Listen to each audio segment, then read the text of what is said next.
Now, in our final segment for this week, I want to share with you two pieces of film that are absolutely priceless. The first is this wonderful advert by an openly gay man running for the House of Representatives in the state of Massachusetts. I'm Sciortino, and I'll never forget that conversation with my dad. That's me. Where I had to come out and tell him. Wait for this. That I was a Massachusetts liberal. And he's proud of it. Dad's in the Tea Party. Damn right. It was bad enough him taking on the big banks and corporations in the legislature. They weren't paying their fair share in taxes. And he wrote the buffer zone law. To protect women entering abortion clinics from harassment. It's gone all the way to Supreme Court. I was kind of proud of that. But here's the one that drives him crazy. He wants to go to Congress to take on the NRA and the Tea Party. I won't give up on an assault weapons ban. Or universal background checks, or banning high-capacity magazines. There are some things you don't stop fighting for. Also the right to choose, equal pay for women, and equal rights for, well, everybody. He's been like this for 35 years. It's why I approve this message. And I still love you, Dad. Me too, son. But earlier in the week, the U.S. House of Representatives decided to cut $40 billion out of the SNAP, or food stamp program, for the benefit of families. Now, this program pays roughly $5 US, about 3 British pounds per day per household, in order for people who are really under the most horrific circumstances to even eat. This representative, though, sums up the disgust with Congress better than anyone I ever could possibly listen to. You know, in District, California 14, we have about 4,000 families who are on food stamps.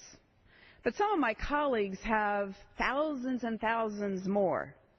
Yet they somehow feel like crusaders, like heroes, when they vote to cut food stamps.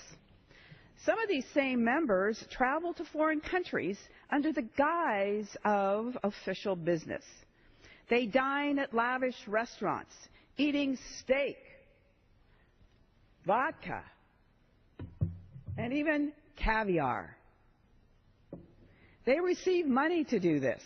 That's right, they don't pay out of pocket for these meals. Let me give you a few examples. One member was given $127.41 a day for food on his trip to Argentina. He probably had a fair amount of steak. Another member was given $3,588 for food and lodging during a 6-day trip to Russia. He probably drank a fair amount of vodka and probably even had some caviar. That particular member has 21,000 food stamp recipients in his district. One of those people who is on food stamps could live a year on what this congressman spent on food and lodging for 6 days. Another 20 members made a trip to Dublin, Ireland. They got $166 a day for food. These members didn't pay a dime. They received $50, $100, almost $200 for a single meal, only for themselves. Yet, for them, the idea of helping fellow Americans spend less than $5 a day makes their skin crawl. The families of veterans, of farmers, of the disabled, of the working poor are not visible to them, not even when they are their own constituents. Last week, a man named Raman Sheikh wrote in an article on his LinkedIn page about food stamps. Ron is the founder, chairman, and CEO of Panera Bread. In this article, Ron admitted that despite wanting to fight poverty and hunger in America, he really didn't know what it was like to be truly hungry. And so this week, Ron is taking the SNAP challenge. The millionaire food mogul is living on $4.50 a day. I've taken the SNAP challenge in the past, and I can tell you it is a horrible experience. You think about food constantly. You are always hungry. But those on food stamps live on $4.50 every day, not for 1 week, for long into their future. That is soul-crushing. Historically, food stamps have been part of the Farm Bill. It's that same bill that 26 corporate farmers who remain nameless get $1 million each in subsidies meant for real farmers. The taxpayers are giving $7 billion per year to large agribusiness, yet Republicans feel SNAP programs cost us too much money. They want to cut it. Mr. Speaker, I can stand here and say that my point is about saving food stamps from cuts. That's true. But my larger point is about us as a country, as a society, as neighbors. I'm a member of the least productive Congress in the history of this country. I'm ashamed of that. To be honest, if the federal government shut down for a couple of weeks, as we keep hearing, would Americans even notice? When a government of the people or for the people becomes a government in spite of the people, then who are we really serving?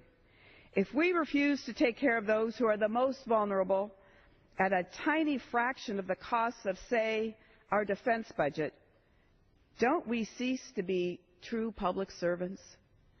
Ron Shaich is putting himself in the worn-out shoes of 48 million fellow Americans. I'm ready to do the same again. I wonder how many of my Republican colleagues would want to cut food stamps if they had taken the SNAP challenge. After all, that means no more steak, no more caviar or vodka.